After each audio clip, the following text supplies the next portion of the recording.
कल जब हाईकोर्ट का जो डिसीजन आया है, हाईकोर्ट ने जो कैटेगरिकली बोला है, उससे ऐसा लगा कि कहीं ना कहीं हमारे यहाँ कि अरविंद केजरीवाल की गिरफ्तारी के पीछे आम आदमी पार्टी को तोड़ने की मंशा है। दिल्ली के मुख्यमंत्री अरविंद केजरीवाल के जेल जाने के बाद आम आदमी पार्टी में शायद सब कुछ ठीक नहीं चल रहा है। दिल्ली में एक बड़ा सियासी घटनाक्रम सामने आया है। दिल्ली के मंत्री और आप नेता राजकुमार आनंद ने अपने पद और पार्टी से इस्तीफा दे दिया है। राजकुमार आनंद का कहना है कि पार्टी दलित विधायकों, पार्षदों और मंत्रियों का सम्मान नहीं कर रही है। दलित ठगे गए हैं। इन सब चीजों के साथ मेरे लिए पार्टी में बने रहना मुश्किल है, इसलिए मैं पद और पार्टी से इस्तीफा दे रहा हूं। राजकुमार आनंद ने पार्टी पर भ्रष्टाचार के भी आरोप लगाए। मैं राजनीति में जब आया था, जब अरविंद केजरीवाल जी ने कहा था कि राजनीति बदलेगी तो देश बदलेगा, लेकिन आज बड़े अफसोस के साथ कहना पड़ रहा है कि राजनीति तो नहीं बदली, लेकिन राजनेता बदल गए। आम आदमी पार्टी का जन्म ही भ्रष्टाचार के खिलाफ आंदोलन से हुआ था, लेकिन आज ये पार्टी खुद भ्रष्टाचार के दलदल में फंस चुकी है।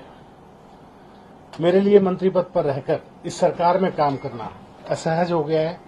मैं अब इस पार्टी, इस सरकार और अपने मंत्री पद से इस्तीफा दे रहा हूं, क्योंकि मैं इन भ्रष्ट आचरणों में अपना नाम नहीं जुड़वाना चाहता।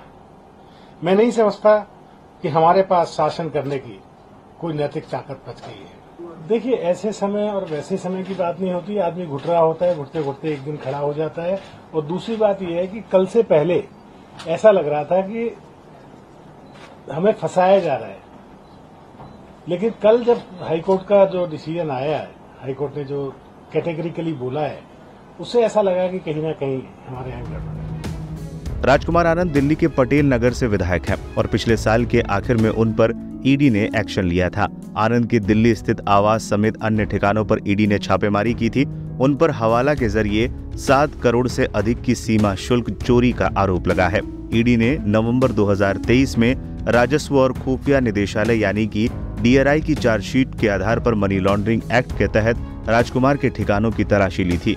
डीआरआई ने आरोप लगाया है कि आनंद ने कुछ वस्तुओं के इंपोर्ट में गलत घोषणाएं की, जिससे 7 करोड़ रुपए से अधिक की सीमा शुल्क चोरी हुई। छापे के बाद अधिकारियों ने कहा था कि जांच एजेंसियां कुछ हवाला लेन देन की भी जांच कर रही हैं। राजकुमार आनंद का इस्तीफा ऐसे वक्त में सामने आया है जब दिल्ली के मुख्यमंत्री अरविंद केजरीवाल तथाकथित शराब घोटाले से जुड़े मनी लॉन्ड्रिंग मामले में जेल गए हुए हैं। ऐसे में जब लोकसभा चुनाव को लेकर सियासी सरगर्मी तेज है, राजकुमार आनंद के इस्तीफे की टाइमिंग खास मानी जा रही है। बीजेपी लगातार केजरीवाल से नैतिकता के आधार पर सीएम पद छोड़ने की मांग कर रही है। राजकुमार आनंद के इस्तीफे के बाद आपने प्रेस कॉन्फ्रेंस कर बीजेपी पर निशाना साधा है। इस दौरान संजय सिंह ने कहा कि भारतीय जनता पार्टी ईडी और सीबीआई के इस्तेमाल से पार्टियों को तोड़ रही है। आज आम आदमी पार्टी के एक-एक कार्यकर्ता या नेता की भी परीक्षा है। मुझे लगता है आज के बाद एक सवाल बंद हो जाएगा कि आप लोगों को यह शंका क्यों होती है कि ईडी के छापे के बाद आपकी पार्टी टूट सकती है, आपके विधायक टूट सकते हैं। यह शंका क्यों होती है आपके मन में?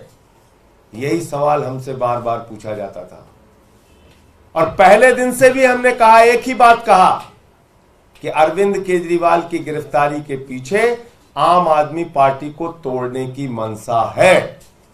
अरविंद केजरीवाल जी की गिरफ्तारी के पीछे आम आदमी पार्टी को खत्म करने की मंशा है। ईडी की कार्रवाई के पीछे कोई जांच का उद्देश्य नहीं है, भ्रष्टाचार को उजागर करने का उद्देश्य नहीं है। ईडी की कार्रवाई के पीछे, ईडी के छापे के पीछे, ईडी की जांच के पीछे सिर्फ और सिर्फ आम आदमी पार्टी को तोड़ने का मकसद है। और इसलिए मैं दोहरा रहा हूं इस बात को कि भारतीय जनता पार्टी इस देश की वो आपराधिक पार्टी है जो देश भर में इस प्रकार का गुंडागर्दी का आचरण कर रही है। ईडी सीबीआई का इस्तेमाल करो, विधायकों मंत्रियों को तोड़ो और अपनी पार्टी में शामिल करो। यही काम इन्होंने महाराष्ट्र में किया, अरुणाचल में किया, उत्तराखंड में किया, कर्नाटक में किया, मध्य प्रदेश में किया। लेकिन याद रखना, आज इस वक्त में आम आदमी पार्टी की भी परीक्षा है, एक एक मंत्री और विधायक की भी परीक्षा है कि हम किस रूप में अपने आप को चाहते हैं कि हमें याद किया जाए, बहादुर के रूप में या कायर के रूप में ये इतिहास दर्ज करेगा कि आप कैसे ऐसी भ्रष्ट पार्टी, ऐसी बेईमान पार्टी, ऐसी गुंडागर्दी मचाने वाली पार्टी जो देश भर में पार्टियों को तोड़ रही है, उस भारतीय जनता पार्टी का मुकाबला ऐसे दौर में आप कैसे करते हैं, ये भी तय होगा।